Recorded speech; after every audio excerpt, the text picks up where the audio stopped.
Hello, everybody, and welcome to another episode of the Creature Crossing podcast. My name is Brayden. I'm joined by my lovely co-host Brennick, who smoked meth today. Crackhead co-host. Okay, and we're joined by our guest Payton MacIntyre. How are you today, Payton? Good. How are you? Thank you for Uh, having me. no problem. I'm very good. Before we get into anything, Brennick's a bus driver, and somebody blew crack in his face by mistake. And he got a secondhand high. Is that all? That's all we have to say about that, right? Yeah. Do I need to That's cut all. that? No. Okay, good, because that's so funny. But Brennick, you got any updates on your stuff going on, your animals in collection before we start? No, slow part of the year for me, so just feedings and cleanings for the next little while. I have updates. Let's hear them. Sorry, I'm being unprofessional. I'm sending a message to my mommy. She just asked me what I'm doing. I'm recording an episode of my podcast, Mom. Leave me alone. I have on the way right now more water snakes. I can only legally keep one northern water snake, so I don't bother because, like, where the hell am I going to get it? I've thought about asking, like, Scales Nature Park, like, hey, you guys got any, like, that you don't want around so I could just, like, use it for educational stuff, but, yeah. So Hey, I have... I used to work there. I know people. There you go, right? I fucking love northern water snakes. They're, like, one of my favorites. And so instead I have Cipodon Midland. What's the Midland's Latin name? Midland water snake. Nerodia Cipodon. Hold on. I forget. That's above my pay grade. Hold on. Yeah, they're not Canadian native, so who cares? Midland water snake is Nerodia Cipodon pluralis. It's a stupid name. No wonder I didn't remember it. So I have one of those coming from Jaylyn, a friend. Nice. A friend, and then she's also sending me her... I showed it in an episode before. She has, like, the biggest Florida banded water snake I've ever seen. It's, like, bigger than, like, most rhombifer that I've seen, diamondback water snakes. It's huge. She's sending me that too because she was sick of having this big pissed off water snake. And I have a little male, so I'm getting those two.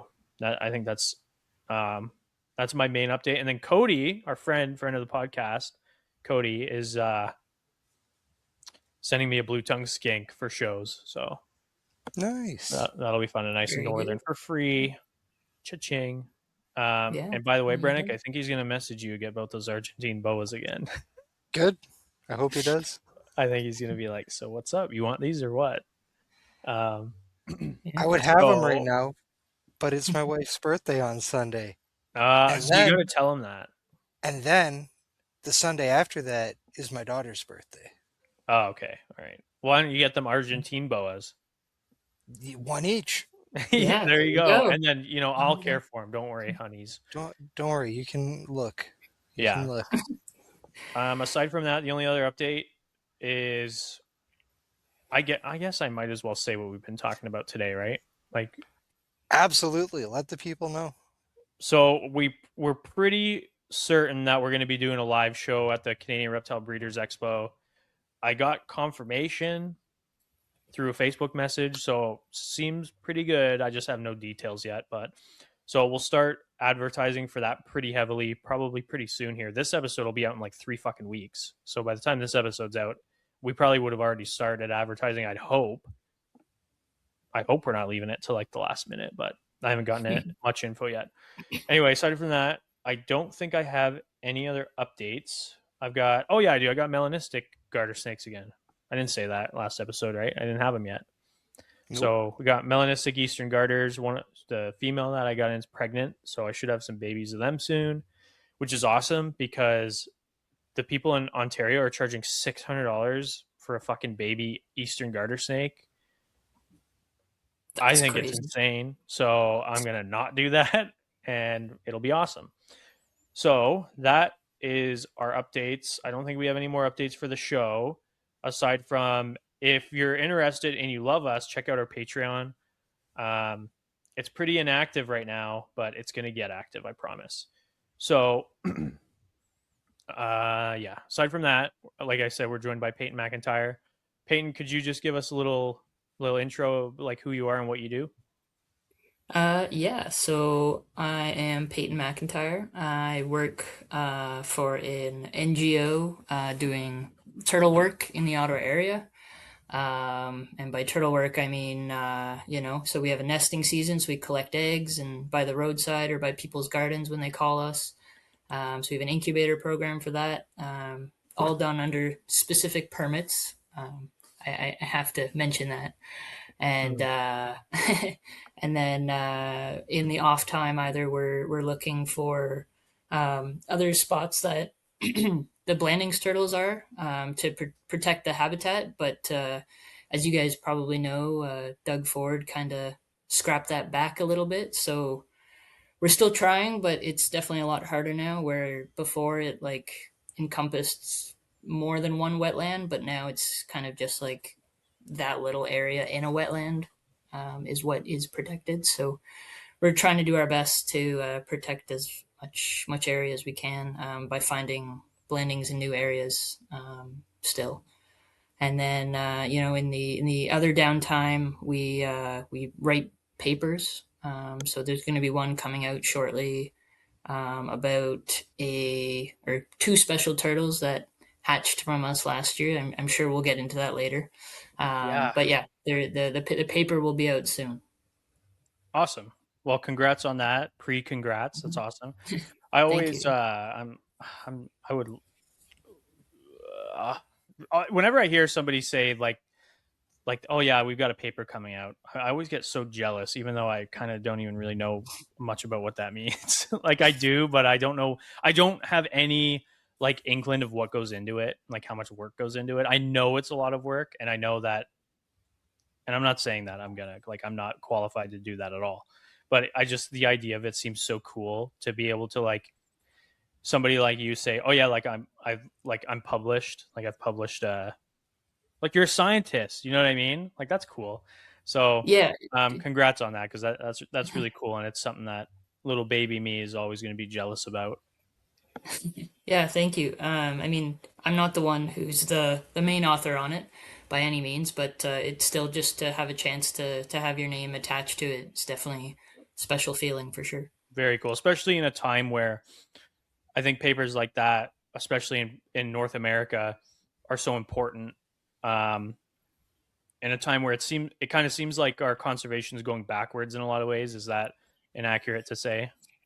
Yeah, definitely. The funding is going down. There's not as many jobs. There's a lot of people fighting for the same jobs. I know a lot of my coworkers that I was working with, even just 4 years ago or something, when we all had jobs, and now like a lot of them have had to find other jobs just to make money or survive.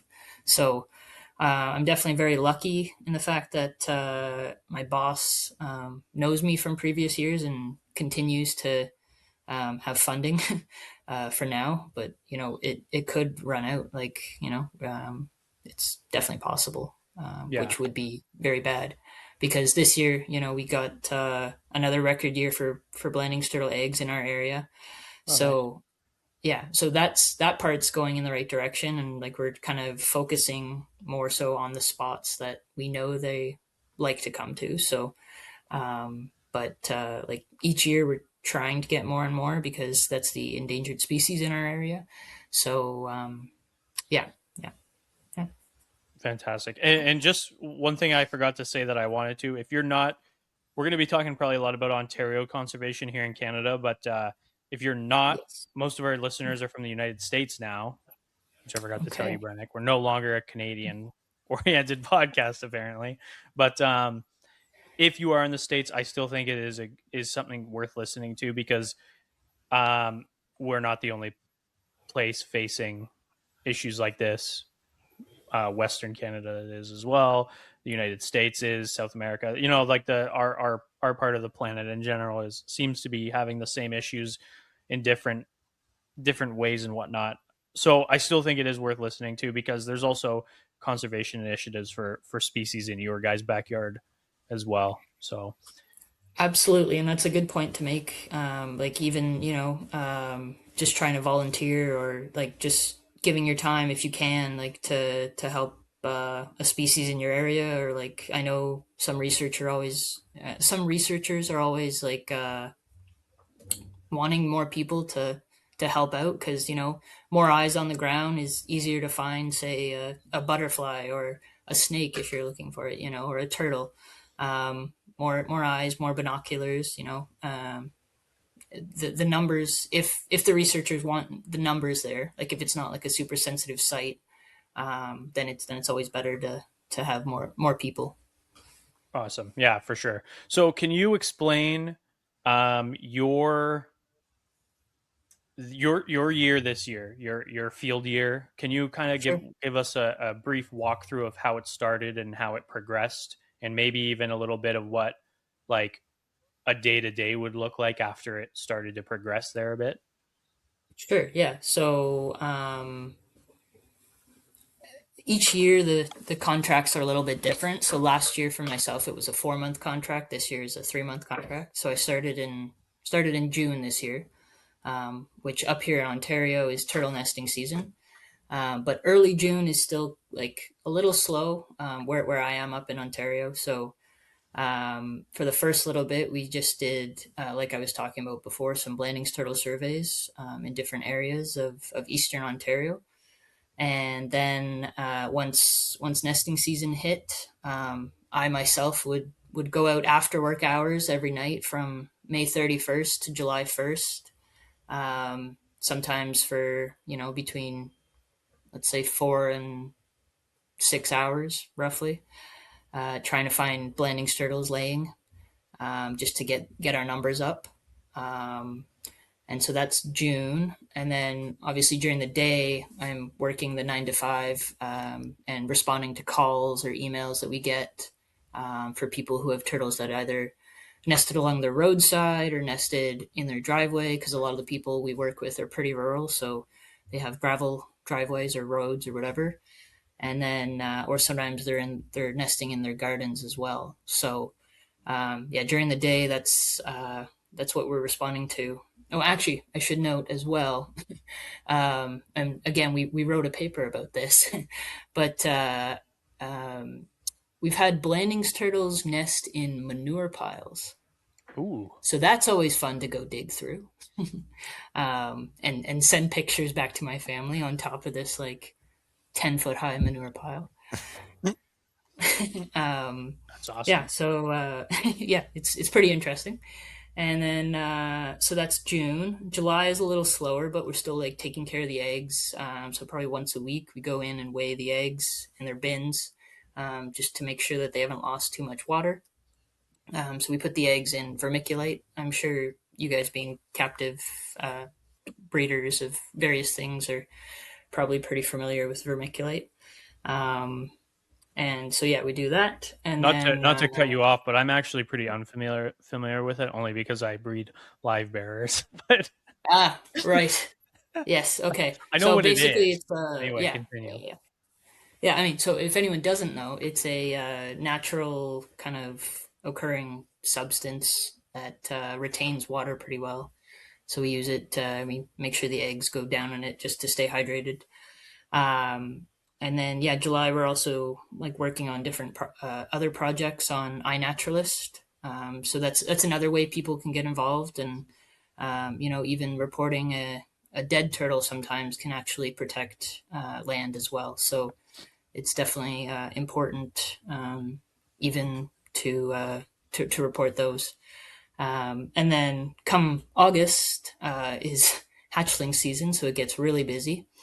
And similar to nesting season, the hatchlings, like their parents, don't know weekends.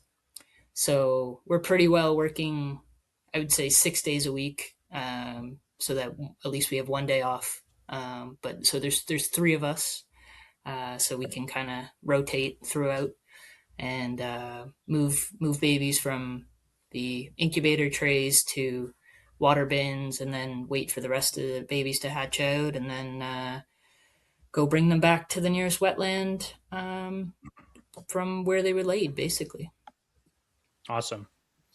Yeah. You know, I put up a slug on iNaturalist yesterday. Okay. Slug. Do you know what kind of slug it was? Let me check. Because nope. It was the first slug I saw up here. To be fair, I haven't been looking for slugs, but Right. I put a slug and I put a dragonfly and I put a plant. Let's go through my iNaturalist that I've put here in the last. Here we go. I put common self heal up. It's a plant. Okay. Where's my bugs? Here we go. Let me just go to my profile. I put a common self heal because it was in my lawn and I thought it looked pretty. It's a little pretty purple flower. And I put observations, and it's some sort of Arion slug. Arion. It's as far as I don't got, know and then a snake tail dragonfly. Okay. And I put up a photo of it under a UV light as well because I thought it was cool. Very neat. Awesome. Apparently- Yeah. No, I highly recommend if anyone's listening and doesn't use iNaturalist to use iNaturalist because researchers can't be everywhere at once, and it's always good to see if or to know if other species are in other areas. So let me ask you then, because iNaturalist is kind of controversial, and Sure. a lot of the reason is because a lot of people, iNaturalist is easy to use as somebody who's herping or collecting from the wild, especially things like reptiles and stuff, because you can look at a map and then see where shit is. I don't think I'm giving out any like unknown fucking information here. So people can use it to find herping spots. I've used it to find herping spots before, right? Sure. So like you're saying people should get on it, people should use it. I've also heard I've heard other biologists or people in general, or even herpers, say the opposite. And I think herpers is probably the same reason that fishermen don't want to give away their spots, right? Yeah, exactly.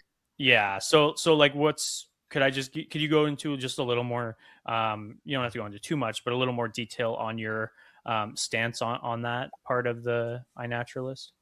Yeah, I mean, for sure. So if it's an endangered species, an iNaturalist already knows which ones are endangered to which area. It'll give instead of like a direct point on a map, it'll give a circle, and then it's basically somewhere in a 20 by 20 kilometer area, I believe.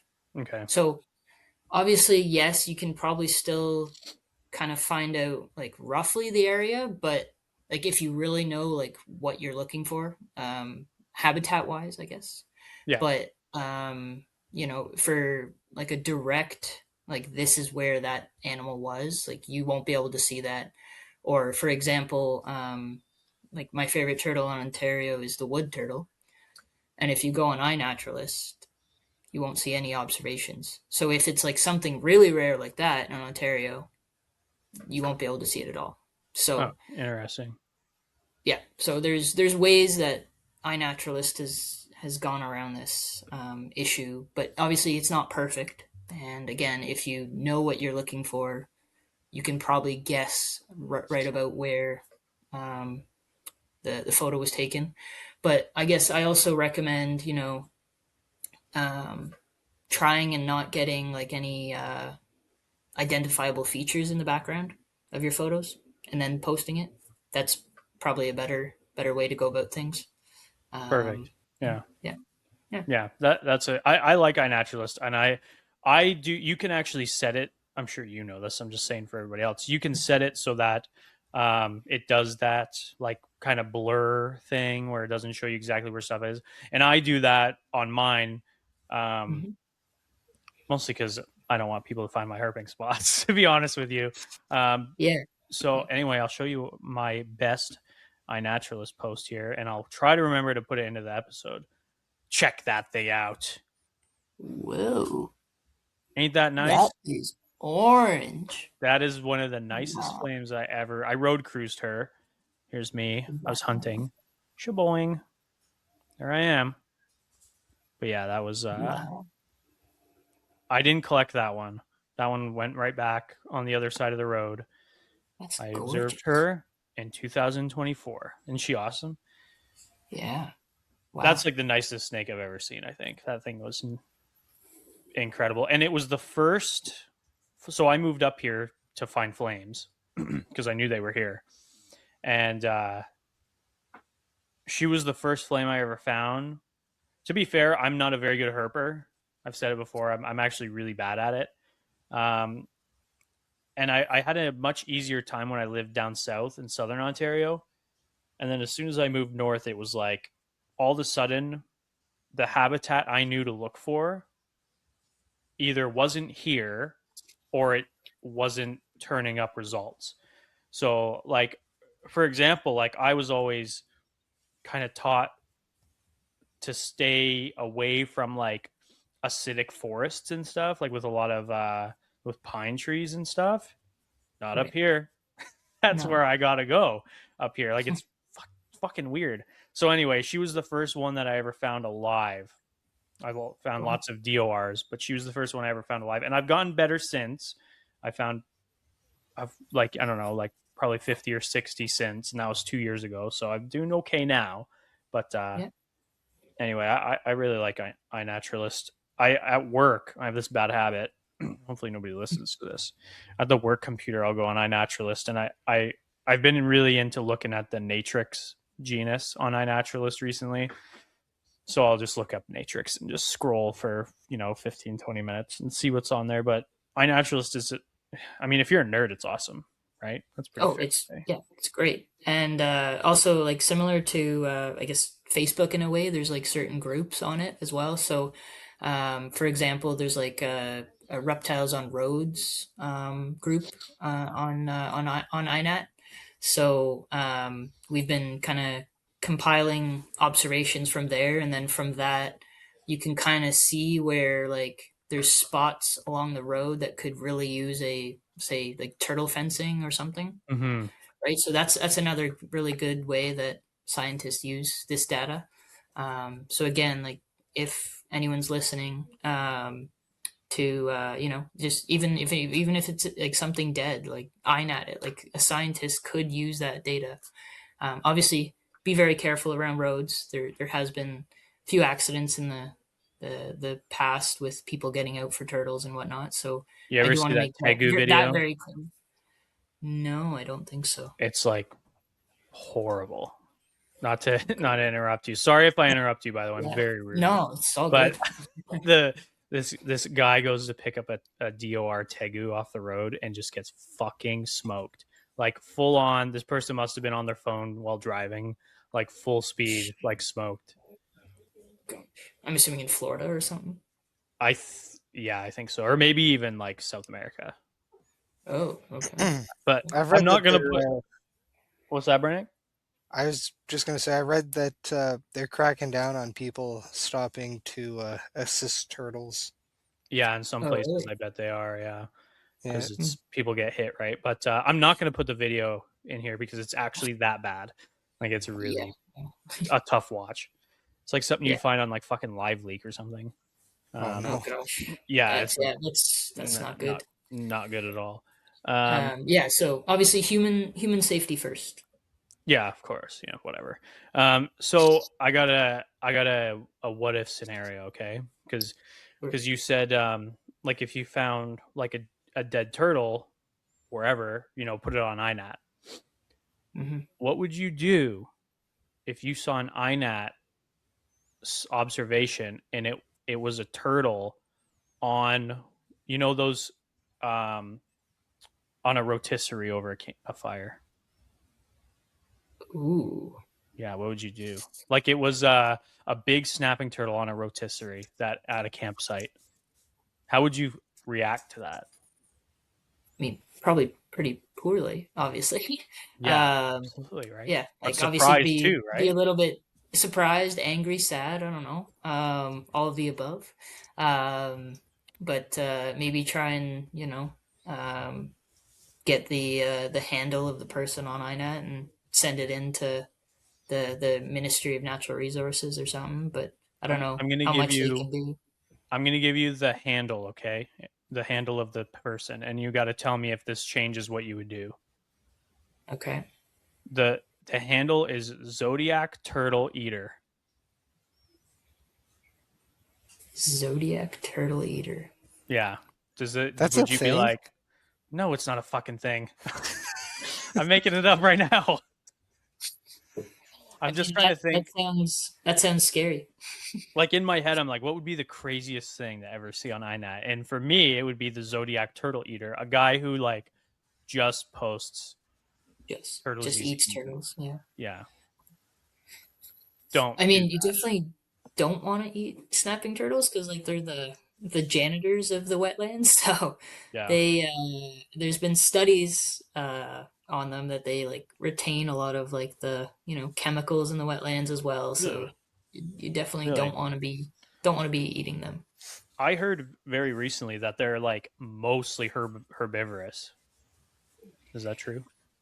Yeah, I mean, they'll take what they can get, like most turtles, I guess. Yeah. Opportunistic. I would say most, if not all of our turtles up here in Ontario are opportunistic. I don't know if you want me to go through all the species we have or whatnot, Yeah, but for sure. But just before you do that, would you consider the snapping turtles more carnivorous than the others, or do you think they're kind of along the same? I would say so. Yeah. Yeah. I don't necessarily know that. Like again, it's just very opportunistic. So Yeah. if there's a lot of stuff that's I guess been dying in that wetland, sure, but yeah, more Okay. sort of Yeah. opportunistic You whenever want they you want to can. go through our turtles we have here in Ontario? Yeah, sure. So I guess we'll start with the snapping turtle, Yeah. the common snapping turtle. I should add. I wish we had alligator snapping turtles up Wouldn't here, that be but they, cool? they don't they don't quite make it. Then we have the Midland painted turtle. We also have the Western painted turtle in Western Ontario. I guess from Thunder Bay more westward. And then we have the musk or what's the other name for it right now? I'm blanking. The eastern musk turtle.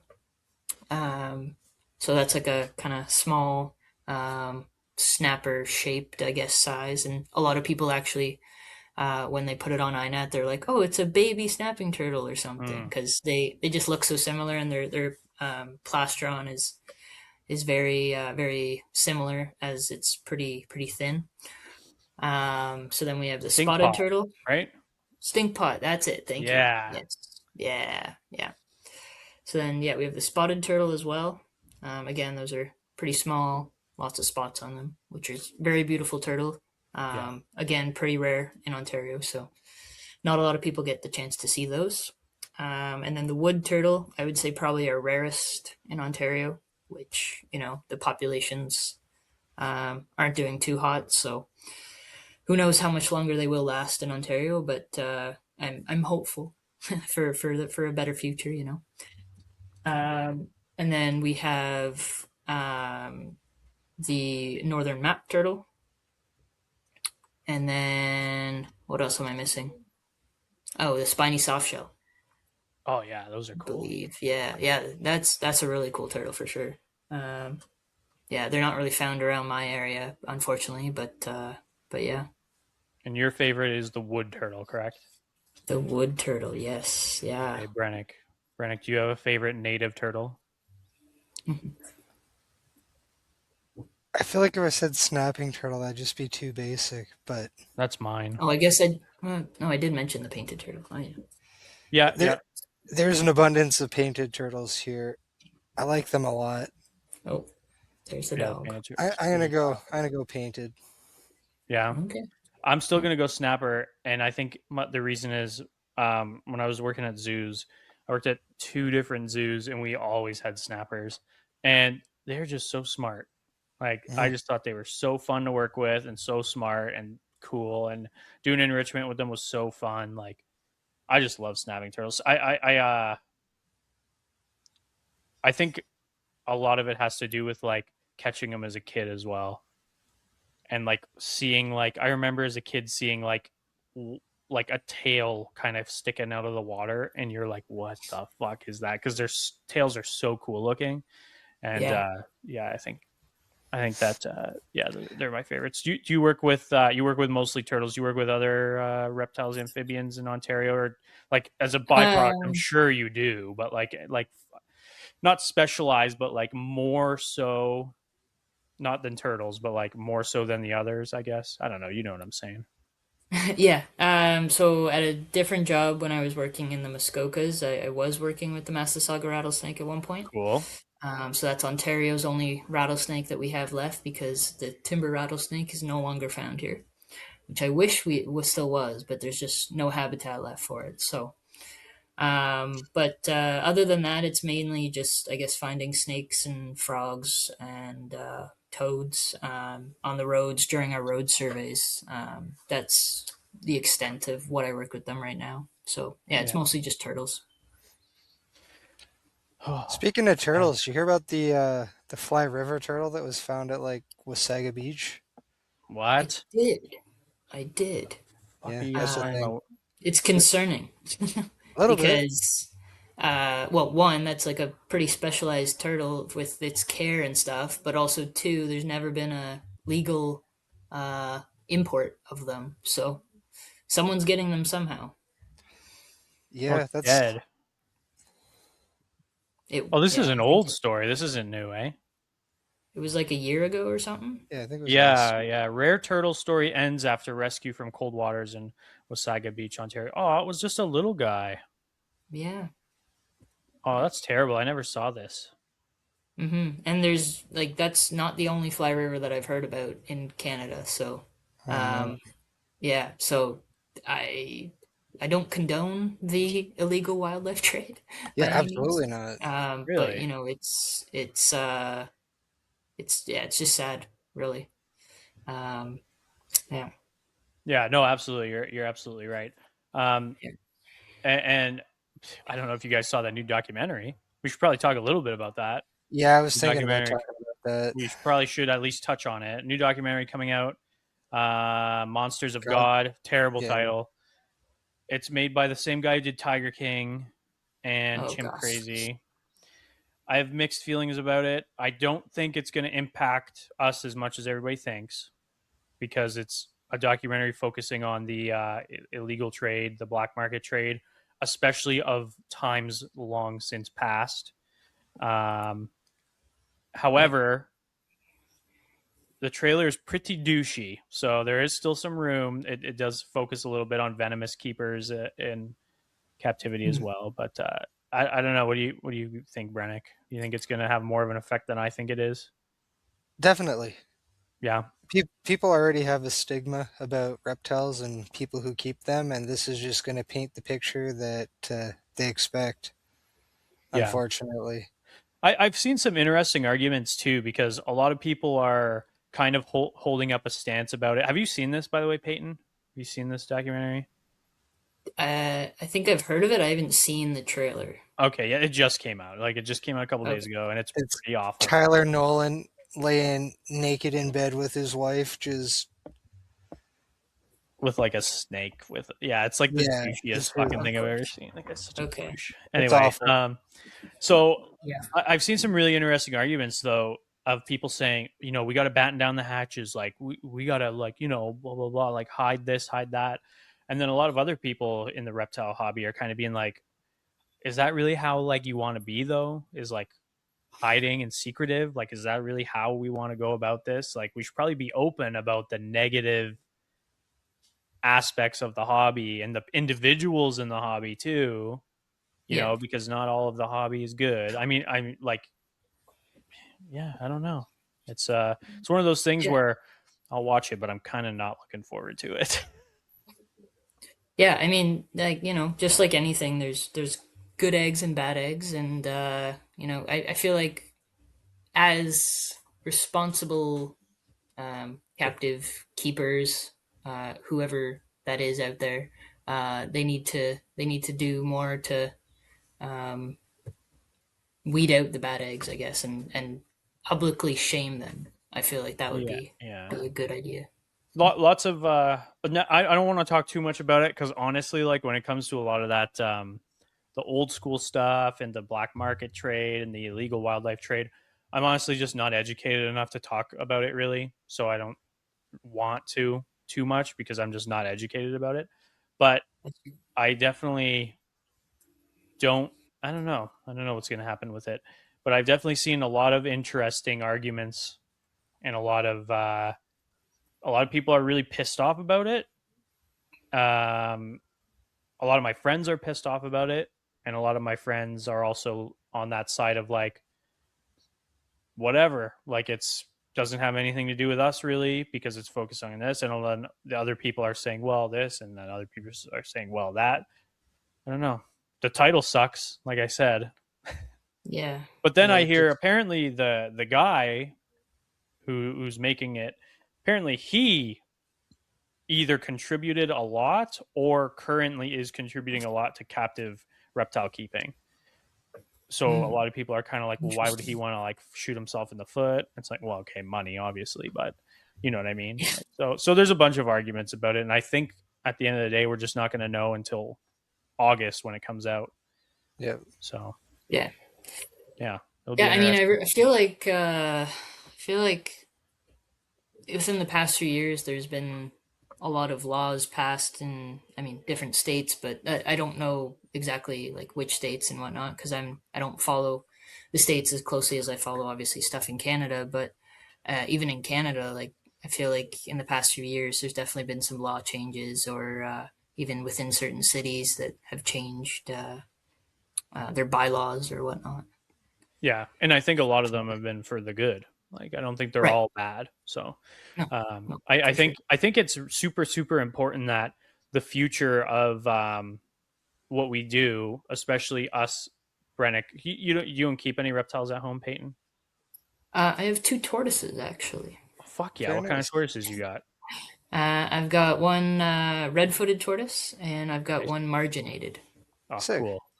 Yeah. Um, so okay, so you're a captive keeper as well. So I Yes. think as herpetoculturalists, I think Yes. something that is super important for our future is like the biology slash environmentalist section of loving these animals and the captive management are always pitted against each other, and I think it's so fucking stupid because at the end of the day, if both of us love the animals, the only reason that the captive keepers would be against what the environmentalists are doing is for personal gain reasons, in my opinion. You know what I mean? Does that make sense?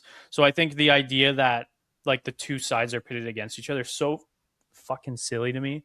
And I think the more that we're like communicating with each other and like trying to figure out what's best for the animals as well as all of us, Yeah. I mean, we'll get a lot farther in the hobby, I think, doing it that way than if we're like, well, these fucking assholes are always passing these laws, you know, this and that. It's like, well, why are they passing them, right? Like, Yeah. Yeah. I'm No, not for sure. educated enough to really know, but I that's mean, my so I two guess cents. for my education on the subject, I guess I again we were talking about this earlier or whatnot, but I started in more of a captive setting and moved to sort of the conservation field after I kind of figured out that our native species really need our help, and Mm-hmm. I wanted to do more. I've seen both sides of it, and I've seen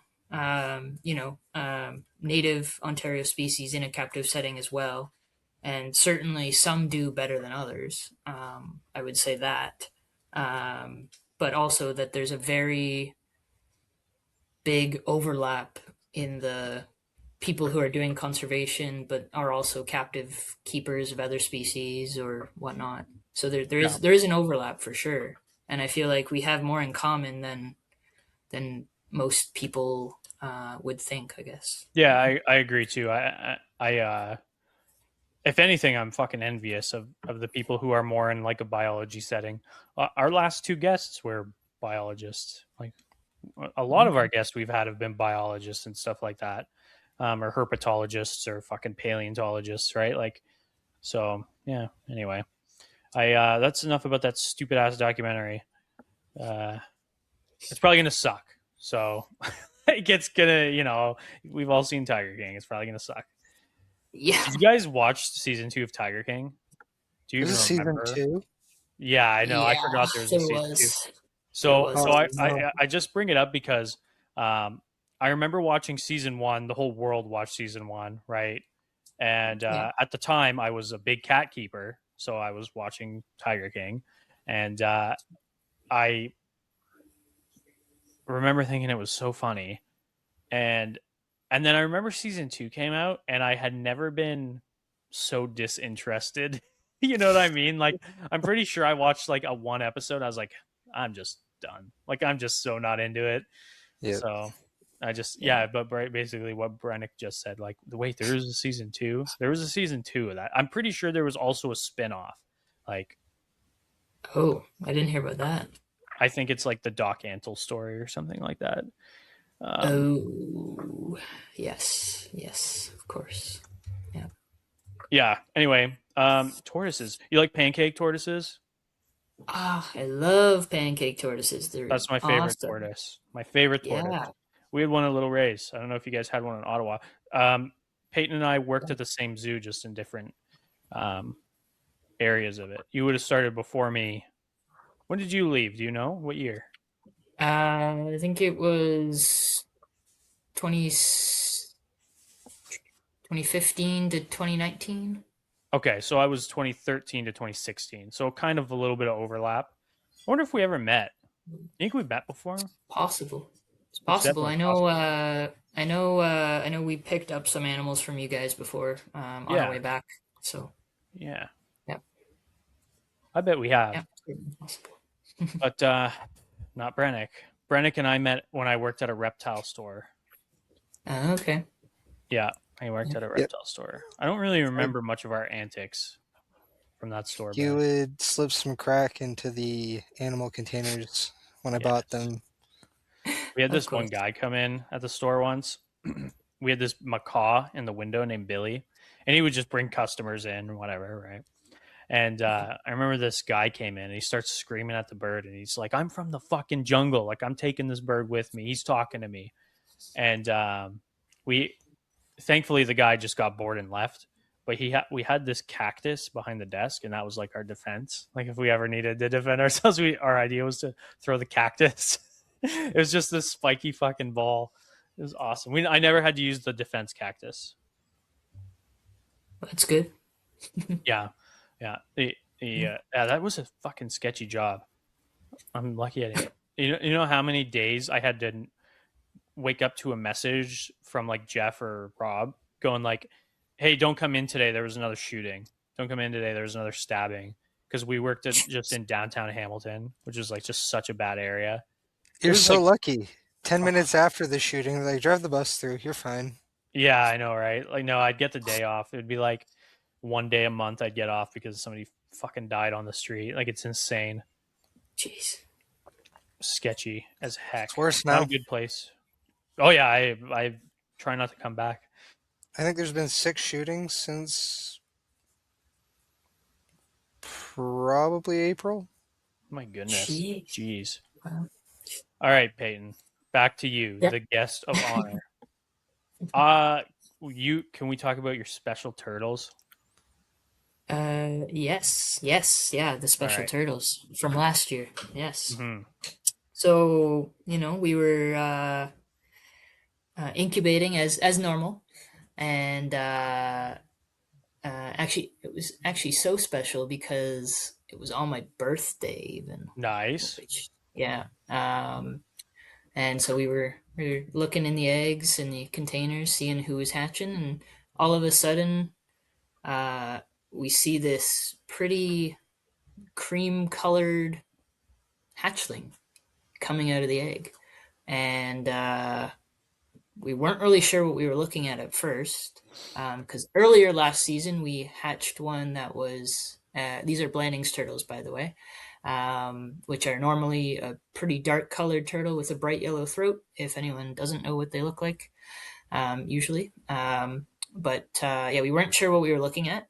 But earlier in the season, we hatched one that was hypomelanistic. So I don't know if you follow the page. I think it's albino turtles or something. He I hatches don't out a think bunch of so. red-eared slider morphs and whatnot, or whatever it Okay. is. But I think there's a clown morph, I think he calls it, or whatever. It kind of looks like that, but in a blandings form is what we hatched earlier in the season. And then these two that ended up hatching out were actually albino, like full on albino blandings turtles, which is, as far as we know, the first reported ones in Canada. And then again, I got like word that there was some from the States, but I never got pictures, so who am I to believe? I need concrete proof. Sure.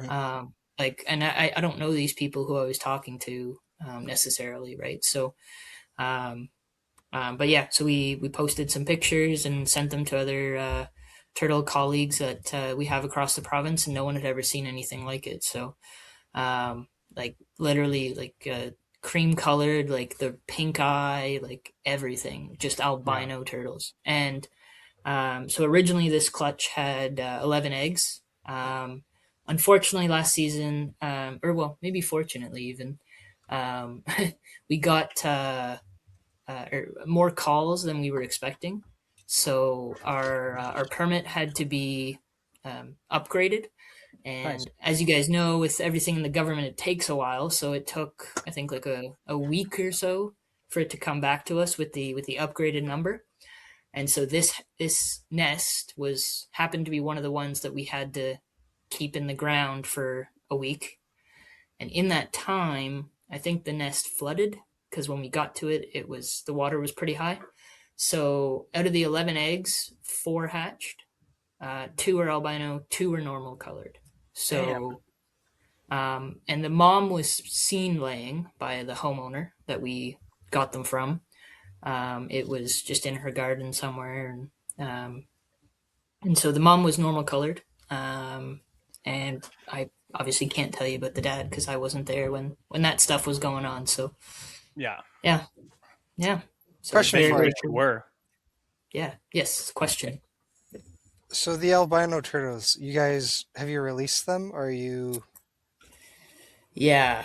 Yeah, that was the question everyone had. I mean, when we posted them, they were like, "Oh my God, like, are you guys gonna keep them? Are you gonna release them? Like, what are you gonna do?"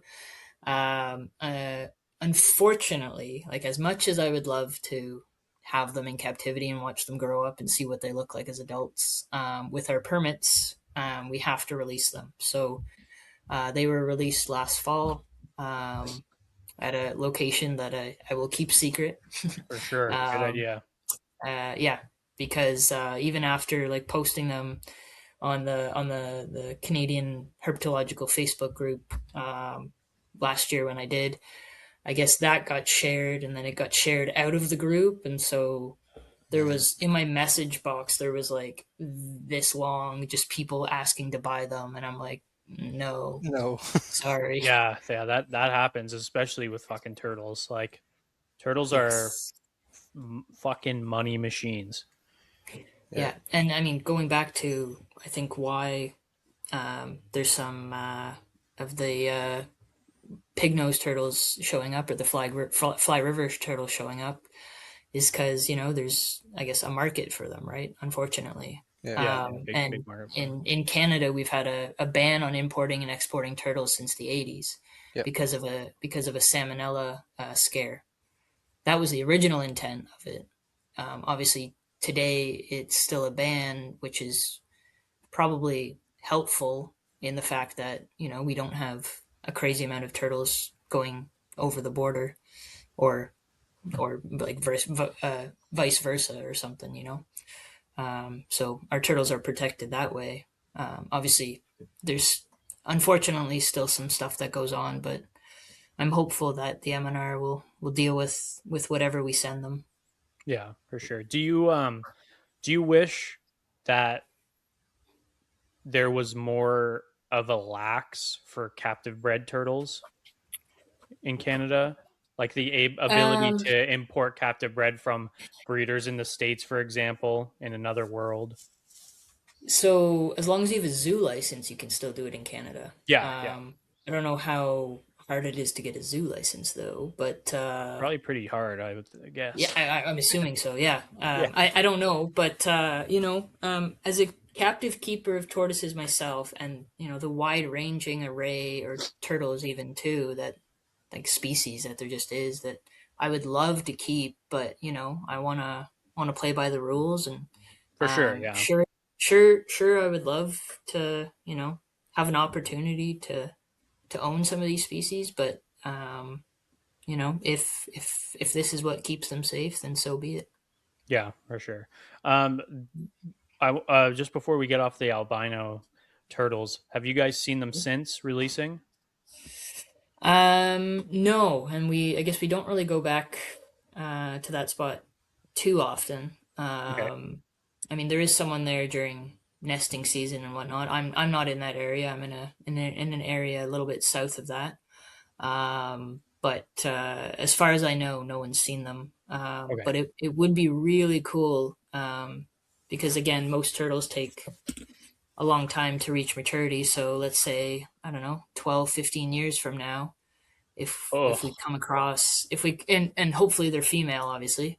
And I'll get into that as well, the temperature, sex determination. So yeah, hopefully they're female, but yeah, if in like 12 or 15 years we come across one laying, that would just be so crazy. cool, so cool. Yeah. I bet you guys will. I bet you'll see him before that, and I bet you'll see him one lay. That's what I'm saying right now. So if you ever do, So, just yeah. remember I called I'll it. I'll come back to this moment right here. Yeah, Yep. exactly. That would be awesome. Yeah. Before you get on your temperature sex determination, which I'd love for you to explain for the people. The last thing I want to ask about them is is having a clutch like that. You guys had 4 eggs that survived. 2 of them came out albino, which is pretty. That's half of the babies, right? Who knows how Yep. many were albino in general? Yep. Is that scary? Considering a lot of like, and maybe I'm wrong for believing this, but a lot of the belief behind these genetic mutations is the more bottlenecked a population becomes, the higher a chance of different genetic mutations and things will pop up. It's why inbreeding in captive bred reptiles is so well, it's not the reason, but it's why it's used in a lot of in some ways, because it could be a powerful tool for taking advantage of these genetic mutations to pop up, right? Like it increases your chances. Right. It could be used for evil, right? but Yes. Yeah. For sure. but when I saw them last year, I think it was last year when you posted them, Yeah. or when I first saw them, my first thought was, wow, that is so cool. My second thought is, wow, that's Ontario, that is so cool. And then my third thought was, damn, is that bad? And not necessarily. If I were you guys, I would have released them too. I think that's awesome because the idea of finding, if you were to ask me when I was like 15, I'd be like, oh, you got to keep them. They're going to die, right? I saw, you know how many albino adult garter snakes I get sent these days? Like not sent to me, but like pictures of them. Yeah. Sometimes they do Yeah. just fine. But Right. back to the question, yeah, is there a fear that it's because of like such a genetic bottleneck that like it's unsustainable for the population? So if it were a different population, I would say yes. Okay, That population seems to be doing okay. good. Um, as far as we can tell. I mean, we did get even more nests from that population this year than we did last year. Not necessarily saying that there's more turtles, but just saying that like, we're kind of focusing on certain areas and we're honing our skills, in finding them. Because it's not always easy, especially at night, Yeah, in the dark, and cars are coming, and you got to watch out for this, that, and the other thing. Um, but yeah, so it definitely came across our minds, though, for sure. okay. That potentially maybe that it was a like brother sister, or mother son, or like whatever. Yeah. Yeah, Yeah, I just think that's so interesting. So I'm glad I got to ask you because I'd wondered about that because I mean, look at like how you got to bring up garter snakes. How many insular populations of eastern garter snakes are there that are almost completely melanistic? It's just a thing that happens when eastern garter snakes get on islands. They're like, all right, we're going melanistic now. Like it's just what they Yeah. do, right? And they do it in other spots too. But like, I almost wondered if like, fuck, that'd be cool. Go down to that population in like 75 years and they're all albinos. Could you imagine? It's like Yeah. 75% albinos. That'd be cool. It would be pretty crazy, Wonder if especially that to see them, exists. yeah, potentially in the future. I would love that opportunity. Yeah, that would be Sure. very cool. Yeah. Are there? I wonder if there's any insular albino populations of animals, like in general. I'm going to look this up if you Good want to question. explain temperature sex determination, just in case people don't know what that is. Sure. I mean, I will also add just the last thing on the albinos too, Yeah. that a fellow researcher down in southern Ontario has found two adult albino snapping turtles before. So some do Cool. survive. It's possible. So it's not all doom and gloom, but Perfect. yeah. But yeah, so or temperature sex determination. Only certain turtle species have it. 6 out of the 8 of our species in Ontario have it. So there's still some studies going on to kind of say like which temperature is the best to incubate at for our turtles in general, because when we incubate, we don't incubate like, one incubator is just for map turtles or one incubator is just for snapping turtles. We kind of mix and match. So what we incubate at is about 28 degrees, and that should give us about roughly 50-50. Some people who are working on projects for more endangered turtles are incubating at a higher female concentration. So that would be, Okay. I believe it's higher temperatures create females. I was going to ask you about Um, that because in my yeah, head, it would make sense to want more laying females, right? So I was wondering if, yeah, and that seems like it could be a powerful tool for conservation, I bet. for sure, for sure. But then you also want like some males as well. So maybe like I would say like if I was doing that way, like maybe, and I had, let's say, 4 incubators, maybe I would have 3 incubators going for females and then one for males or something. Yeah, and you and Um, I if I mean you guys don't really know. I know you're trying to get to something. I'm sorry. I'm like a mad scientist thinking about these turtles. You find the horniest turtles, the males, right? And then yeah, their sons will be horny too, and yeah, then they'll just go over and breed all the females. So that'll solve your less male issue. yeah, There you yeah. go. That's And what I I had to mean, add to that. yeah, no, for sure. And I mean, especially in June though, because we've made roads so because like the gravel shoulders and stuff, and because some of our roads are going right through wetlands, that's kind of the first place that the turtles find that's kind of open and sunny enough to lay. And then unfortunately they're either crossing the road, or sometimes if they lay on the same side as the wetland, sometimes they go out in the road to turn around and then get schmucked. Yeah. And I feel like through the work that I've done, I mean, I can't say for certain, but I feel like it's been more females that I've been seeing getting hit during nesting season, obviously, is a big time.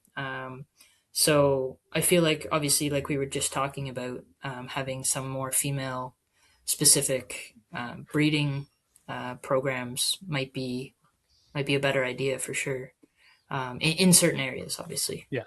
So far, we're doing okay where we are, but things could be better. Yeah. I had never even thought of that. That's cool. You could do for crocodilians too. Yes, yes, yeah, Um, yeah. would you like to quickly hear about some albino insular populations of animals? Sure. Yeah.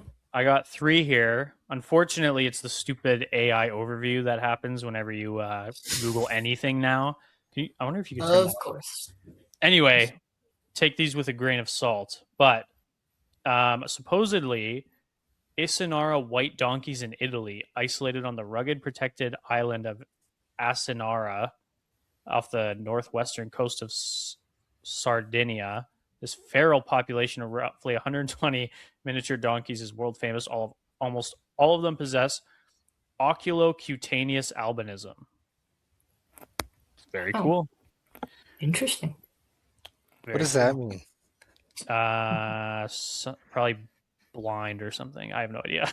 Insular oculocutaneous. What's cutaneous mean? Let's look that up. Ocular sounds like eyes or something. Yeah, Yeah. it totally does. So something eyeball cutaneous. Cutaneous means affecting the skin. It affects their eyes. Okay. Their Okay, eye skin. whatever. Bruny Island white wallabies in Australia, found off the coast of Tasmania. This isolated island is home to thriving populations of Bennett's wallabies. Many are completely albino, white fur, pink eyes, while others have a white coat but normal dark eyes. That's cool. Interesting. And then the Indian Ocean albino monkeys. You know, these are a bunch of rascals. Researchers in wildlife, and they probably think they're better than all the other monkeys too. Researchers in wildlife documentaries have observed isolated troops of monkeys on small, remote Indian Ocean islands where heavy inbreeding, due to geographic location, frequently results in albino offspring. Albino monkey. I have a Filipino coworker, and I love her. She's so great. And this one time, she asked my Ukrainian coworker how to say white in Ukrainian, and it's Bila, right? And then like 2 hours later, she asked how to say monkey, and it's Mavpa. And then she pointed at me and screamed Bila Mavpa at me. She called me a white monkey. And it was the funniest fucking thing this girl has ever said. It was like the only time she has ever joked ever. And it was so funny. And that was it. It's been 5 years and I haven't heard any other jokes, but that was a good day. That's pretty interesting. I thought so too. I thought it was very, very funny. It was very unexpected. The whole place erupted in laughter. Anyway, albino turtles. I honestly, when you said that you had tortoises, I guess I shouldn't be surprised, but I was pretty surprised. I kind of thought you didn't keep it all. Yeah. But because you do you want to talk about it like a little bit? Like, Sure, yeah. like you got 2 tortoises. How do you keep them? When did you get them? Like, how old are they? Just kind of a little bit about them. That's Yeah, fine. so I think I got originally I had a different redfoot from the zoo that you and I both worked at because they were, they had lots of little babies that they would usually Very take to prolific. birthday parties or shows. Yeah, yeah. So I got one from there. Unfortunately, that one has now since passed away. I'm not even entirely sure what happened. It was while I was away for the summer, and he was staying with my friend. So. Mhm. Not too sure what happened. But I got the marginated in 2019, I think it was, or 2018, somewhere around there. So it's probably 7 or 8 years old now. They both live in my room. So my room is pretty warm. So whenever I go out in the winter time, I'm like really freezing because keeping my room at 20, 28. I don't know what that is in Fahrenheit for American listeners, but I read reptiles in pretty Fahrenheit warm. too, so I got to look it up. Okay. Yeah. Like 28, so that's got to be like between 28 and 30, somewhere around there. I try and keep it roughly. Go ahead, guess, Brennan. Guess what it is. 28. I want to say, I don't know, 75. 82. You just gotta 82. flip it. Isn't that Yeah. cool? That's hot. That's a warm room. Yeah, it definitely takes some getting used to, and I obviously try and turn it down for when I sleep in there and whatnot. But yeah, and then obviously for the redfoot, it's a little bit more moist in there, because they're more from the rainforest rather than the marginated. So yeah, 2 separate enclosures, but fairly, I just kind of keep the room warm so that they do have UVB and lights if it gets cooler in the winter time. But yeah, and then the other one I actually got from a surrender to Scales Nature Park, actually, where I used to work. We already mentioned that, I think, in the podcast here, but yeah, so someone, I guess their great aunt had this little tiny baby, like 1 year old tortoise, and she passed away, and the great niece didn't want anything to do with it, and she was like, "Can you guys take it?" And the owner of Scales Nature Park originally said no, and I was like I had just lost mine the year prior, the redfoot, and so I was Hmm. like kind of like not really looking for one, but like kind of looking for one, and I was like, yeah, like I'll take it, and then the owner at Scales Nature Park finally said, okay, like it can come here, but as long as you leave with it at the end of the summer. So I was like, yeah, that's fair. So, Yeah. but I got it for free, and which is crazy to me because again, like we were saying before, with the turtle and tortoise ban, a little redfoot right up here in Canada will go for 500 or $600, somewhere around there. Whereas if I drive, because I'm fairly close to the upstate New York border here, in where I am, and so if I drive 45 minutes down the border and cross the border, that same redfoot would be worth like $50, $75, that right? So Damn. just goes to show sometimes how these bans also, increase the prices of something. So maybe for that Mhm. reason, that I guess going back to your other question, maybe the ban should get loosened a little bit, or like some like experienced keepers should be able to bring in some new blood for their breeding projects to keep the hobby going or whatever. But I'm still in favor of the ban staying where it is. Um, but yeah, so that's how I got the second one, and so that was probably 3 years ago. So it's probably about four or so, and I believe I just sexed it as female. So yeah, Oh, nice. it's pretty neat. Yeah, Congrats. Oh, sorry. I'm not yeah. bored by you. I didn't have a nap today. No, that's all right. Yeah, and then my Don't be worried. marginated is a male tortoise, which he Oh. kindly showed me when I was soaking him, Oh as yeah. they do. Yeah, Yeah, tortoises, they're horny little bastards. they're wild. They're Could wild. you see yourself keeping any aquatic turtles? I mean, definitely. Maybe once I get my own space. Yeah. Again, there's not. I wouldn't say a whole. I think there's more tortoises in Canada than there's turtles. I would say. Cool ones for sure. I liked Um, Reeves turtles though. You can yeah, get Reeves turtles. Reeves turtles are pretty cool. I Yeah, like yeah. them. So I could see myself. I guess like just like I was saying, like if I had the space for it and maybe the time and the money, like maybe doing some breeding projects myself with like to keep those species going in Canada or whatever, but definitely not right now, Yeah. unfortunately. Got black-breasted Yeah. leaf turtles. Those are one of my favorites. Those are Those are cool. beautiful. So Yeah. beautiful. And people are breeding them in Canada. I'm Yeah. not sure how Yeah. many, like two maybe, Yeah. maybe I not even think that many. maybe similar to pancake tortoise. I could be wrong on this, but I'm pretty sure they only lay like one egg at a time or I've something. heard that too. Yeah, and I think there's like one pancake breeder in Canada. Yeah. There's not many. I'd love pancake tortoise, and they do great communally too. How cool is that? I've Like you just have heard that. a Yeah. ton of pancake tortoises together.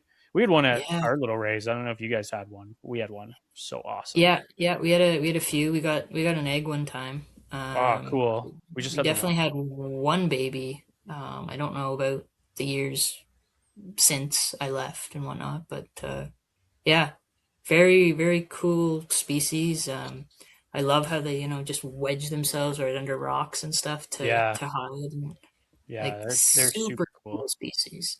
And like even comparing them, I guess, to our native turtles, where the Blandings turtle is much more domed, right? So Hmm. and the pancake is like pancake. Flat, yeah. So yeah, so yeah, it's just incredible to see the diversity of, um, I guess, turtles and tortoises just as a whole. Like they come in so many different shapes and Oh yeah. sizes, and yeah. I was very very lucky at our little raise where we got at one point we had a bunch of baby spotted turtles that we were caring for Mm, a little bit. We had I don't know if I remember correctly it was like three to five of them. I can't remember, but yeah, I didn't appreciate them as much at the time. I thought they were very beautiful, but I definitely would appreciate them a lot more today. Um, Mhm. there was a lot of cool native species we worked with. We had a bunch of gray rat snakes, and they were Yeah. awesome. And that was my first snake bite. It was a gray rat snake from there. We had fox snakes, eastern fox snakes, which were like Really? so easy. We had three of them. We had three babies, and like, man, those things ate. Those things were like really good and very, very rattly. Love to rattle. Yeah. But Yeah. again, another species that I did like them a lot, but I didn't realize how special they were at the time.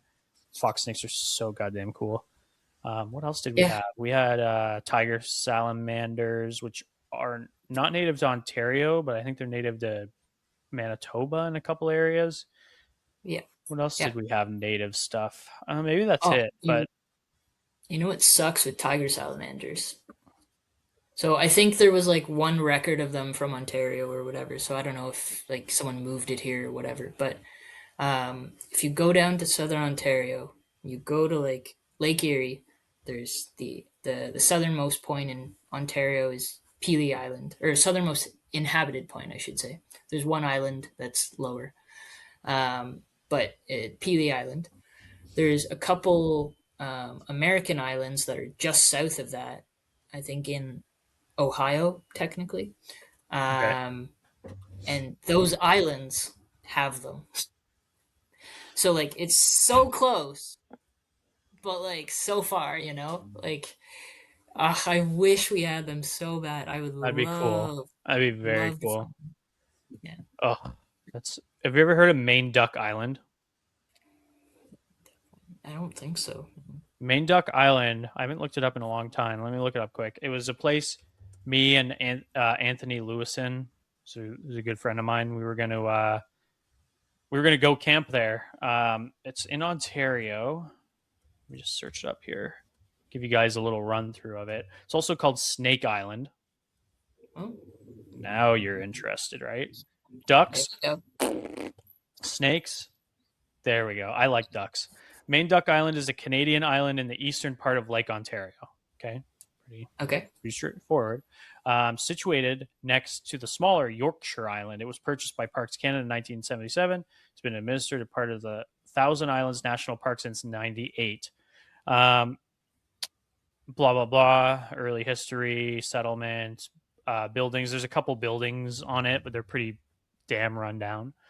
It doesn't say it here, but if you look it up on YouTube, um, they also call it Snake Island because it is, and they also call it the graveyard of Lake Ontario, which I just searched. I just read now. It is full of snakes, full of snakes. There's so many snakes. There's fox snakes. There's garter snakes. There's water snakes. Like there's a ton. I think there's fox snakes on it. But there's so many snakes Um, on it, and like shouldn't be if it's Lake Ontario. maybe I'm thinking about something else. Then it's Rat been snakes, maybe. maybe it was rat snakes. Yeah. Okay. This says there's only eastern and Lake Erie water snakes. Whatever. So it's like perfect island for me. I'm a naturcine guy, but yeah, there's like tons and tons of snakes. Just says the island's isolation from natural predators has allowed northern water snakes and garter snakes to thrive without population control. And obviously, they're eating like fish and frog stuff, right? But it's a cool island. You Yeah. should look into it. I think a lot of the garters are melanistic. I could be wrong. I can't remember Makes if sense. if they are or it's just one of those me thinking because it's an island they're melanistic, right? But I remember all like Definitely plausible. we always talked about herping Maine Duck Island, like just going out there, staying a couple nights, and herping. Because how cool would that be? But Yeah. it never happened. It never happened. Do you have Yeah. a No, I guess speaking of herping, like I'm trying to, get every species I can in Ontario, but ooh? it's proving more difficult than it seems because certain species are only at like one location, and to get there, it's pretty sensitive habitat, so I Yeah. don't want to go. So Hmm. yeah, yeah. Guess how many species I have? Ooh.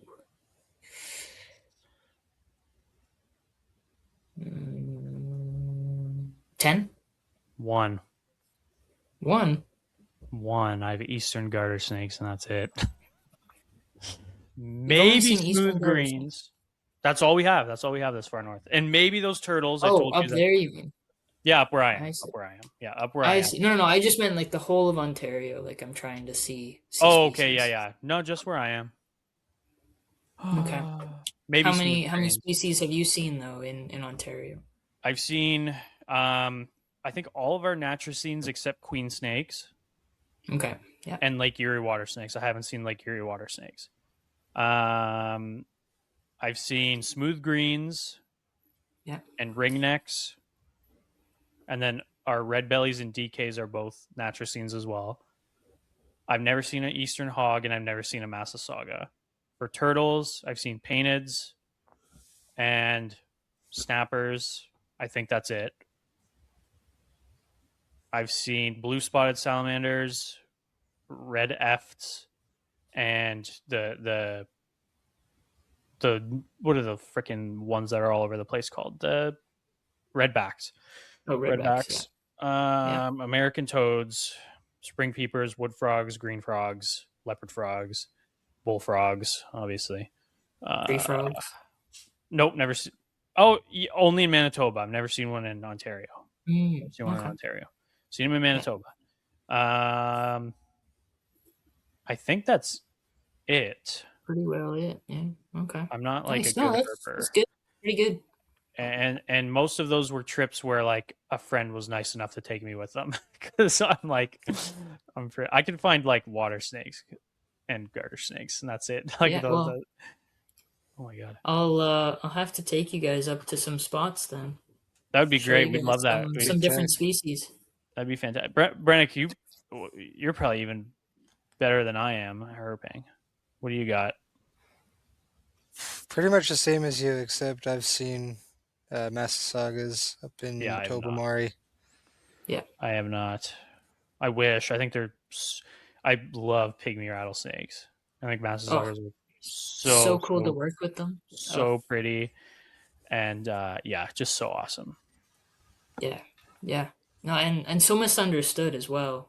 Yeah, Like just like any rattlesnake, really. Like when you get to studying them and working for them, it's you get a whole new appreciation that it's just so cruel what we did to these species in the past, and it's still ongoing, but it's definitely better than it was.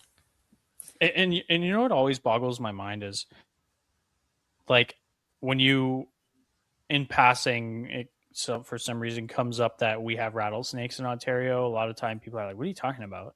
A lot of people don't know, and the No, people they have that no do idea. know don't know that we used to have two.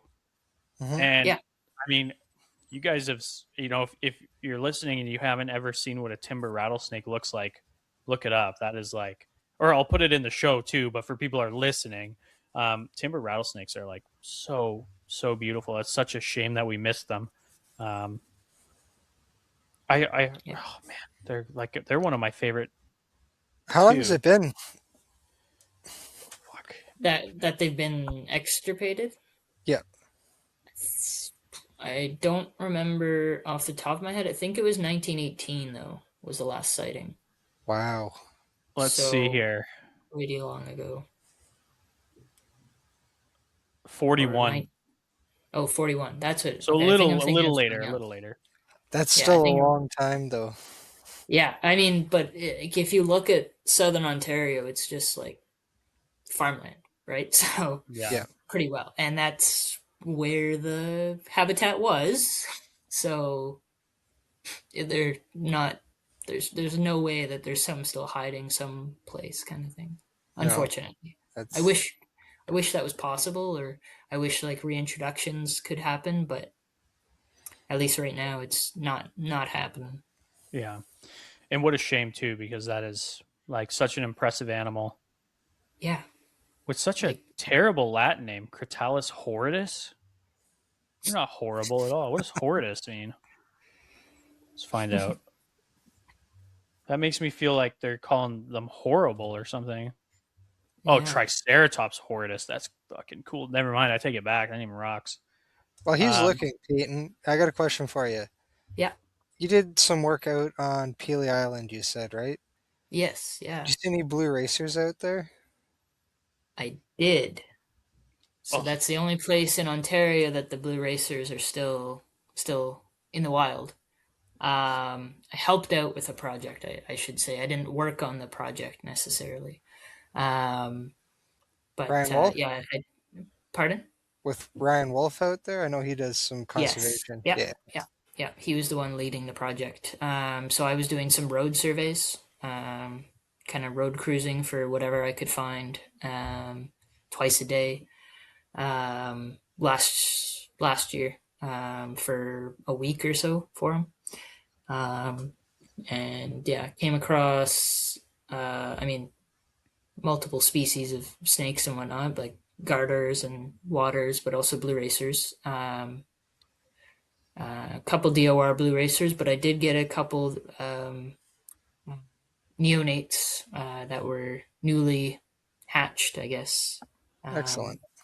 yeah, so that was, and they look so different from an adult, which is just crazy. Like you wouldn't even suspect it's a blue racer because like that blue on the adults is like kind of like turquoisey or whatever, but the babies kind of looked like speckly, and the the underbelly was like, yeah, just so different.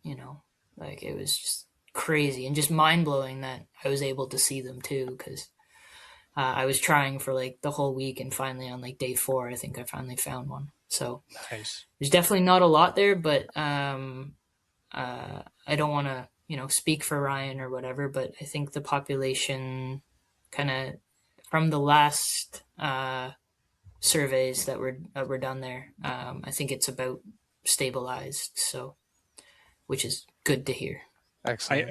I hear that there's a lot of good um, education going on for them over there in the public. Where I don't know how true it is, but I've heard that the public is starting to like love those blue racers and be proud of them, which is I think if it's true, and I hope it is, it's such an important step to them Hmm. getting healthier, right? Like, Yeah. So, I mean, it's probably for some people at least a draw to come to the island, right? So it yeah, creates an economy in a way. But I think just,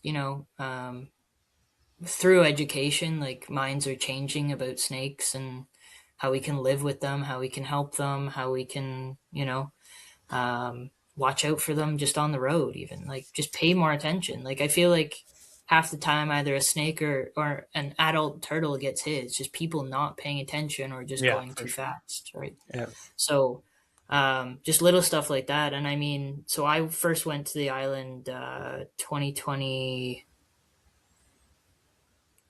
to help out with some salamander stuff there because they have, I don't even want to get into it because I can't even talk about it, but it's the Ambystoma complex where it's Okay, like the LT, LTT, LTTT, LTTTTT or something. Like it's different ambystomas making uh, new species. It's like the genetic work behind it is just absolutely insane. So again, I don't want to get into it, but I was helping out with that project and just seeing what we could find there.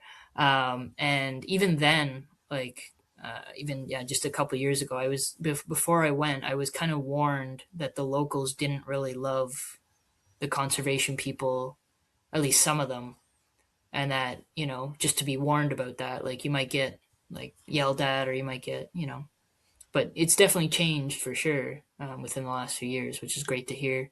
I'm yeah, sure. I'm sure Ryan is a big part of that, like you were saying, Brennick. So yeah, yeah, he's done some great work for sure. yeah, that guy's awesome. I'd love to have him on. I love Yeah, went his to yeah. school post. with him.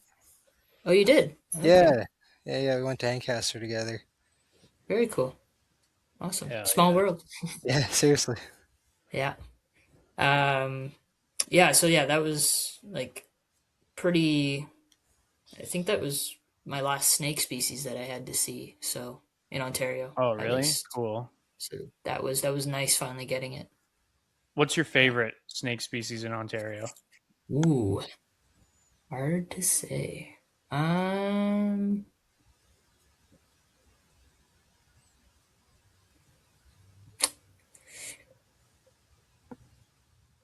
Probably gonna have to go with the Massasauga rattlesnake just because, you know, they're so unique and so at least up here, and just so neat and unlike anything else we have. So and just again being able to work with them the little bit that I did was just such a treat, and yeah, it was wonderful.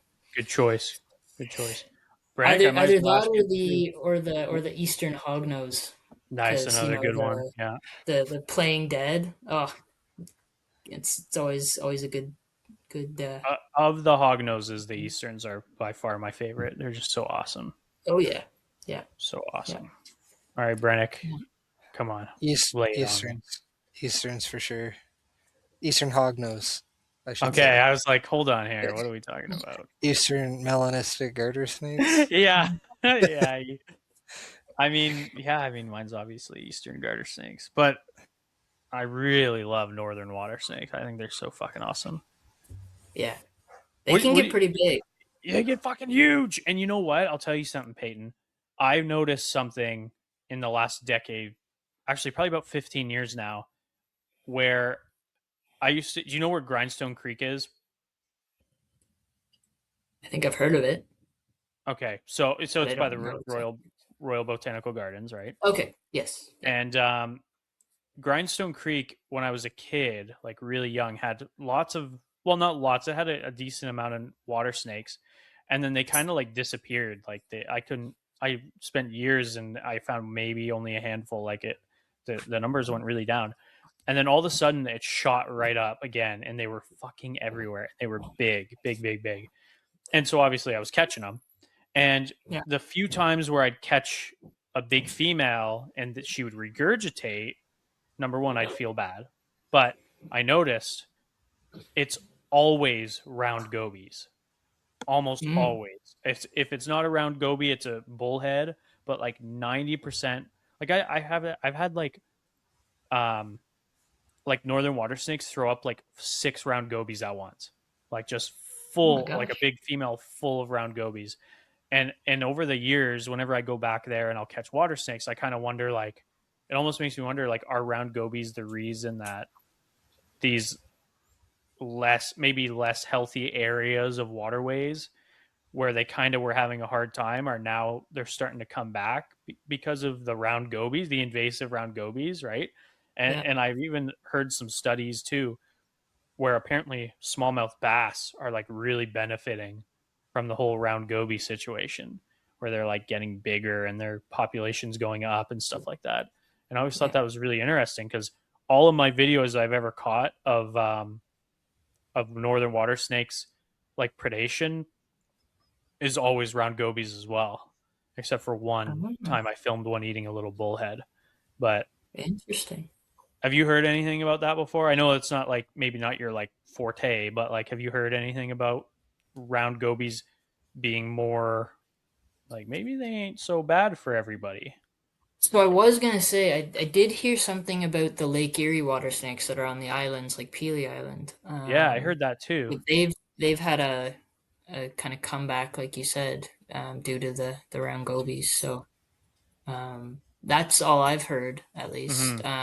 I did hear last year that the round gobies have been starting to be sighted closer and closer to where I am up here in Ottawa. So which is not great, but they're kind of coming through the canal system. So it seems like eventually they'll make it to the Ottawa River, which I don't know Yeah. what will happen if they do that. You think there's a fucking damn thing we can even do about that? Like, there's a lot of round gobies. It seems that way. I, at this point, I don't know. I think they're here to stay. I think so Um, too. Like, carp are naturalized now, aren't they, in Ontario?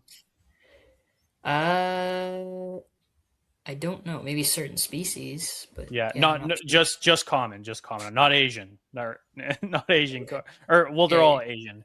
The what am I Is it talking about? grass The carp? Grass Yeah, carp. Yeah, grass. I think I think. maybe. Anyway, the Yeah, ones that jump, those little assholes, those ones are the really bad ones, I think. But I think like the big yeah. fat ones, the common carp, I think are naturalized now. I could be wrong, but I'm surprised.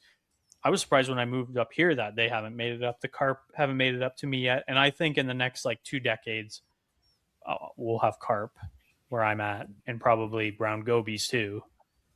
Yeah.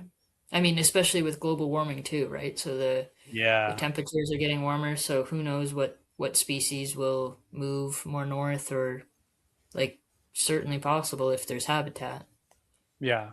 Well, that's what I was gonna bring up to you too. Is there's in Timmins, there's iNaturalist reports of smooth green snakes, but they don't go any Ooh. farther north than Timmins. So it's like, at what point am I gonna find a smooth green up here? You know what I mean? Because it's cool too. Because in my head, I'm thinking about, you know, I maybe I'm wrong, but like I assume that species are still expanding north from the last uh, uh, like glaciation, right? Like where all the ice receded, because it hasn't been that long. So I almost wonder if a lot of these species are still moving north, and it made me wonder, like eastern garter snakes and stuff, if they're now starting to come north. They were the first ones to hit this far. The smooth greens, are they going to be next, followed by, I think the closest one after that is, I think it's red bellies are the closest one Okay. after the smooth greens. And like, like I always wonder that, because like, at what point are those species that are they species that just haven't made it? Or turtles, like, have they just not made it yet? Like turtles Right. probably expand, I would assume they expand slowly, Yeah. so like maybe they haven't I made it yet. I mean, I don't know a lot on this subject, Hmm. so maybe I shouldn't be the one to comment, but my thoughts on it is, Ontario is pretty damn big.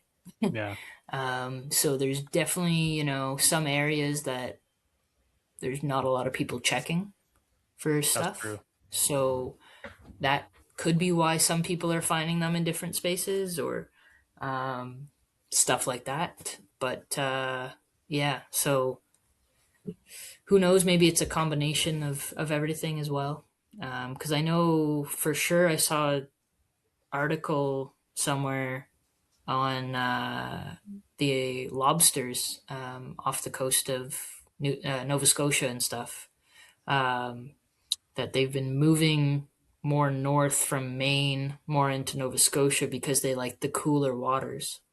Oh, okay. Um, Hmm. yeah, so I know they're definitely moving, but I don't, I can't comment, I guess, on other stuff. It would probably need more attention by researchers and just Yeah, for sure. kind of focus on it. And for people listening too, don't take anything I'm saying as fact either. It's just something I like to think about, because I've talked about it in other episodes where I love learning about, especially the how the Natracene's expanded from, like Asia over to here, and then went all the way to Mexico, and then started going back north. I'm so interested in that subject. And then when I think about other animals doing it too, I'm like, when the fuck am I going to get muskie up here?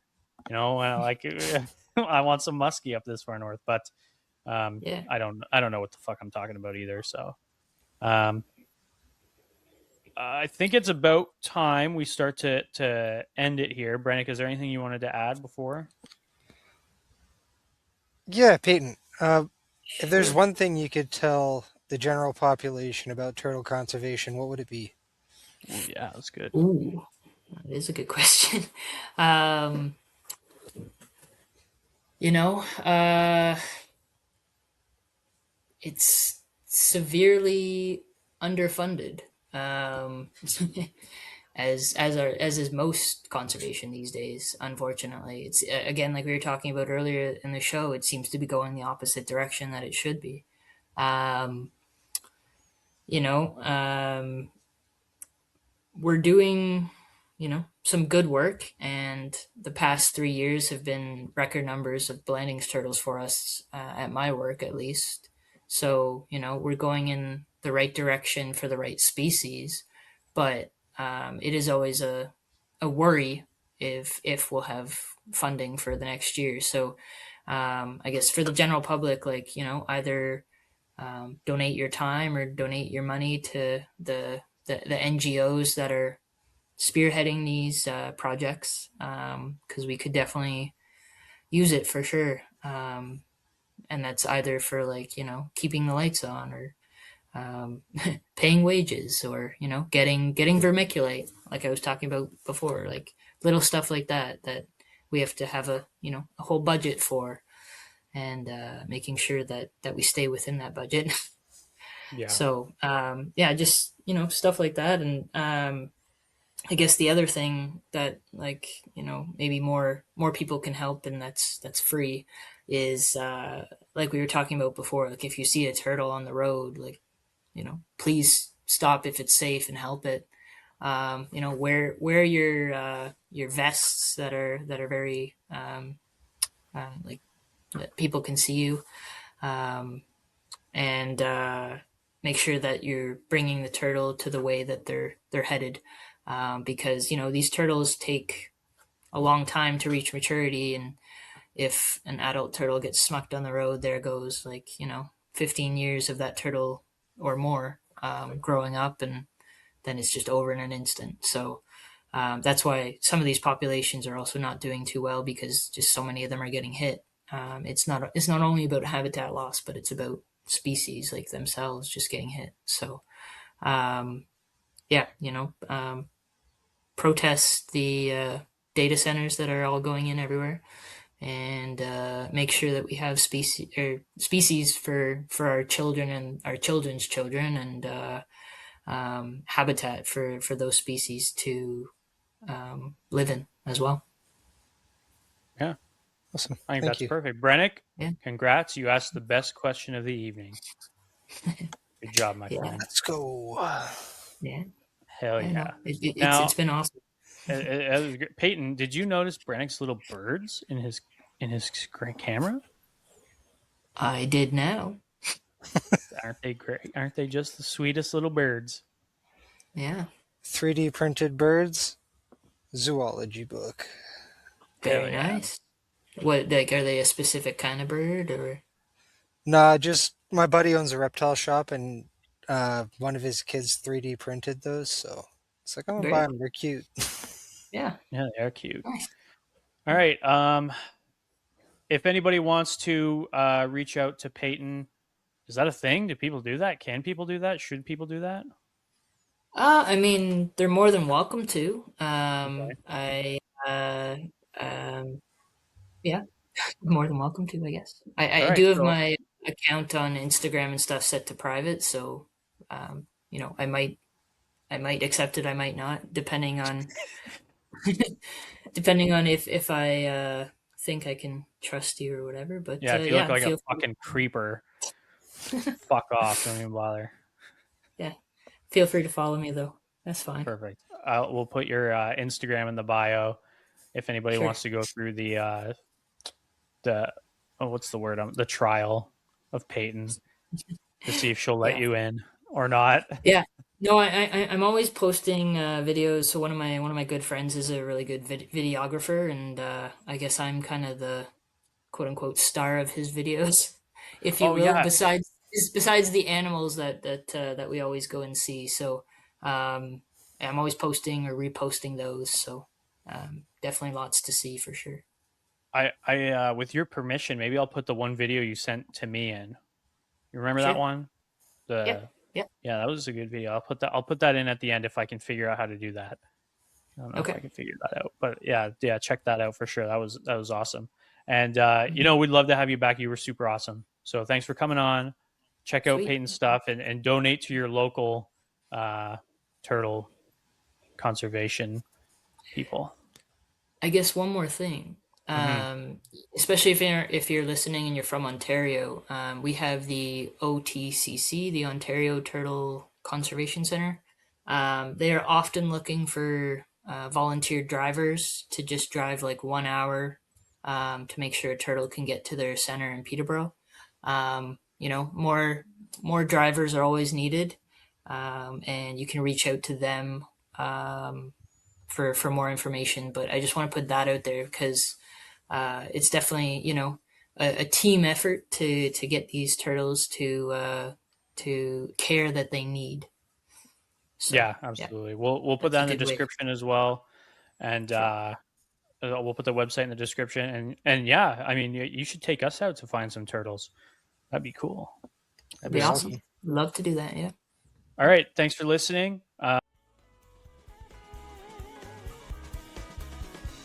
Thank you for tuning in to Creature Crossing. Please check the description for social media links, Patreon, and more. Feel free to subscribe and leave us a review. The song used for our intro and our outro is called The Snake Eater's Palace, Outer Heaven by Audio Mocha, Anime Vivi, and Endless Repeat, which we found at ocremix.org. Thanks again for listening.